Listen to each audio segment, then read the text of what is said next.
God has you situated. God has you situated. Now, Corinth was a city that was situated. It was important because it was a cosmopolitan city that also represented a seaport. And it was a flourishing place in terms of culture because you kind of had to go through Corinth. It was the third largest city by population in its time. The only cities that were bigger than Corinth would be Rome and Alexandria. So Corinth is not only populated, but it's situated. Now, I want you to think about this for a minute. It was a very important city because it was a port city. And that meant that the ships came through there and it was situated well enough that distribution could happen and trade could happen and commerce could happen because of where Corinth was situated. On the other hand, Corinth was a very ungodly city because the same situation that made it so effective for business made it susceptible to temptation. Corinth was a city where there was a lot of sexual immorality. You know, back in the Bible times, they had different problems than we have today. They had sexual immorality, even in the church. Some people were messing around in the church at Corinth. Can you believe those crazy Christians at Corinth? And Paul spent 18 months with them, and he couldn't cast out all these sexual devils. He couldn't cast out all of these idolatry devils. They were so greedy, they were getting drunk off the Lord's communion wine in Corinth. A bunch of crazy Christians in Corinth. I used to find it funny. People would say, I don't go to Elevation. Back when we used to start, they would say, I don't go to Elevation because some of the people that go there aren't very good Christians. And I would always think that should be your invitation to join us. I always wish I could put a closed circuit camera in their house when they talk like that. Just a little Nest cam so I can catch you in the middle of the night doing the crazy stuff you do. But really, no, really, to get to the core of how crazy you are, I couldn't put the camera in a room. I'd have to put it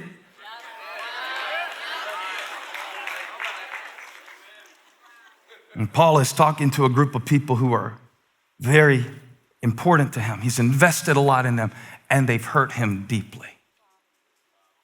Nobody can really hurt you deeply if you haven't invested in them greatly. The proof that I love you is that I have the capacity to hate you.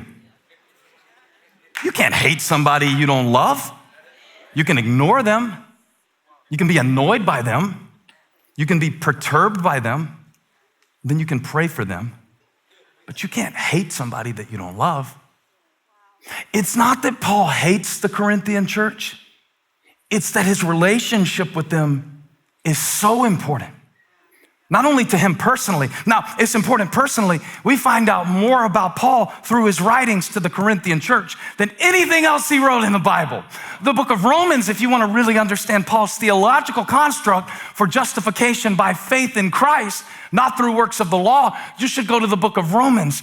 But if you want to see inside of Paul's mind, how he thinks not only about our relationship with God, but his relationship with others, you should read 1st and 2nd Corinthians, and it might interest you to know that as powerful as Paul was with God, he still had dysfunctional relationships with people through which God worked to get the gospel to the earth. The church at Corinth was important for Paul. It served, as it were, as a hinge for the gospel to go forth into the hitherto previously unevangelized Gentile world. This important church in a seaport city that was established by the apostle himself. And now he's having to write them about a conflict that should have been resolved by now. He said, I need to forgive you. I need to forgive you. It's not that I'm saying you're not important. 5th row, 5th seat. 100 green golf shirt. But all seats in this church are not created equal to me. I've learned through time that this seat, and they probably aren't showing it on the camera, the one where Holly's sitting right now, that's the most important seat in the church to me. To me. Now, early in my ministry, I thought that having all the seats full was the whole goal. But now where I'm at in my life right now, I think that if every seat in this church was full, but that my wife didn't respect my life enough to want to hear me preach what I had to say because of the way I live at home, that I would be a hypocrite. I think that when Holly tells me, she told me last week, she said, that spoke to me. I said, well, good. Because I kind of put some stuff in there for you. No, I didn't. But what I'm saying is, in the eyes of God, fifth seat, fifth row is just as important as this one, but not in my eyes. In the eyes of God, there's equal value to every human being. So if there's a millionaire on your row and then somebody who doesn't even know where their next meal is coming from, to God, the worth of his children is not based on something called net worth or occupation or any of these opportunistic ways that we see people. But to us, we have to realize that certain things we have to learn to prioritize what's really important in our lives, what opportunities we give our energy to. Some of us are praying for God to give us things that he simply cannot give us the way we're asking them to come. If we're asking God to give us peace in our lives, but we have no priorities, we will never receive the peace that God gave us through Jesus, who is our peace when he died on the cross. So that's the setup. And here's the sermon. Paul said, when I went to preach the gospel of Christ in Troas and found that the Lord had opened a door for me, I still had no peace of mind.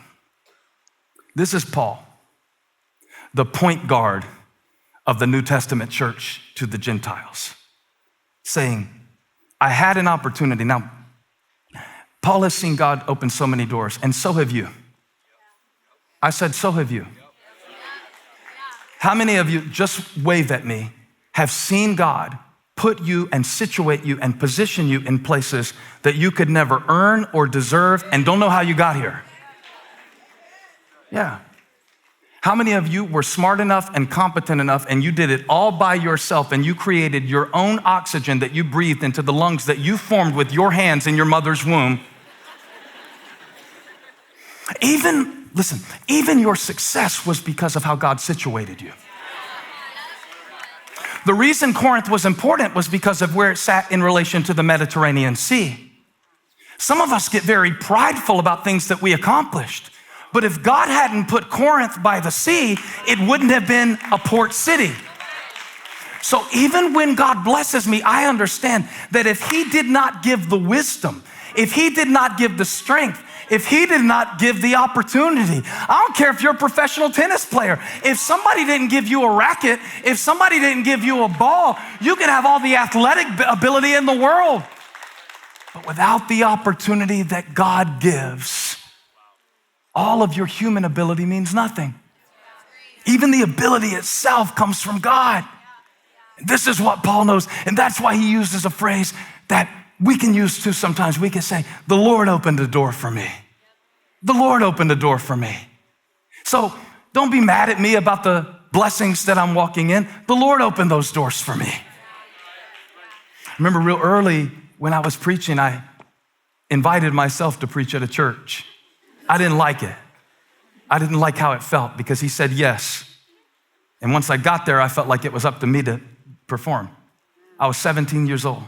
Spirit of the Lord spoke to me, said, don't ever invite yourself somewhere to preach again. You can put your messages out, you can put them online, you can use all the platform, blah, blah, blah, and social media and all that. You can do everything you can do to get the gospel out, but don't ever situate yourself in a position through manipulation because then you will carry the burden of performance.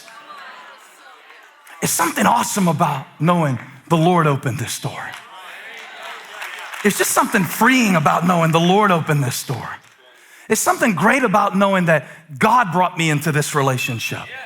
Because see, you can get into a relationship and really God not want you in it, and then you have to spend the rest of the relationship trying to get somebody to like a pretend version of you that you had to put on like a costume to get them to accept you.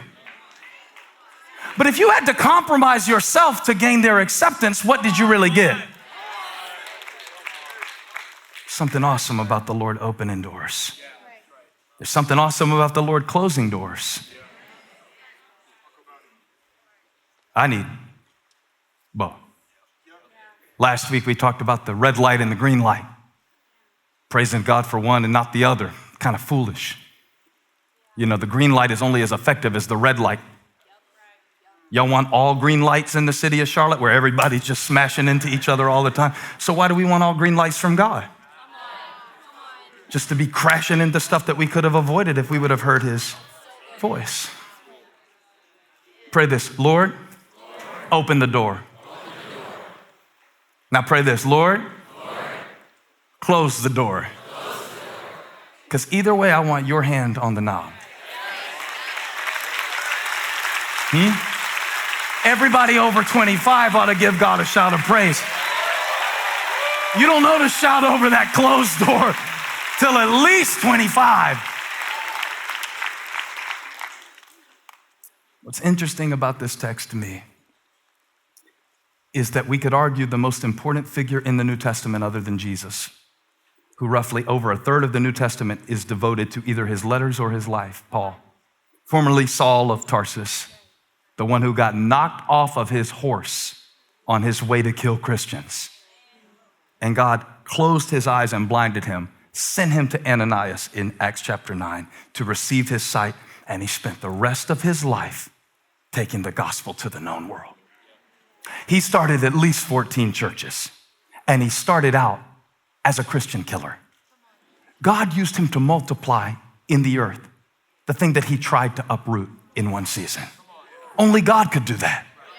Only God could take somebody trained under Gamaliel and get him to let go of all the traditions of men and call it rubbish. He said, the things that I once counted as gain, I now count as loss. God has completely reversed my understanding of my value system of what's important. And what was once gain to me, I now count as loss. And what was once loss, I now count as the ultimate gain. And all I want to do is know Christ. And all I want to do is make him known as I come to know him better. Now I know what's important. And of all the churches he establishes, and he started at least 14 that we know about. That doesn't count all the spin-off churches. That doesn't count all the churches that had baby churches of baby churches and the grandbaby churches that Paul started. Every gospel drop that entered the Gentile world, Paul had a part in it. Sometimes sowing in tears and pain, but that's Paul, who God opened a door for. And I want to say one more thing about that before I move on to the other that I'm going to say after I say this about that.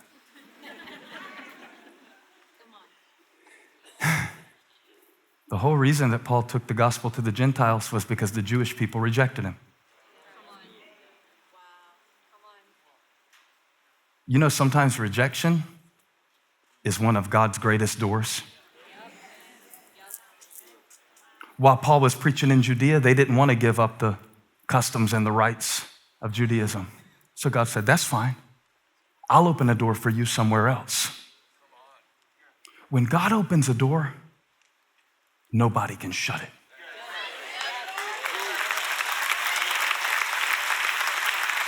And if the door you're standing in front of right now won't open, it's not yours. God will open a door in the desert. We found out last week, he'll put a green light at a Red Sea. He will lead you through, and one of the greatest ways that God will lead you in your life is through people who don't like you and leave your life to bring you to something else. I'm preaching to 3 people. It's only 3, Lord, but I'm gonna do it. Hey, thanks for stopping by my YouTube channel. I hope you were blessed today. If you were, share this with somebody. Like and subscribe and leave me a comment. Let me know where you're watching from, what we can pray for you about. Hope to see you back here again really soon.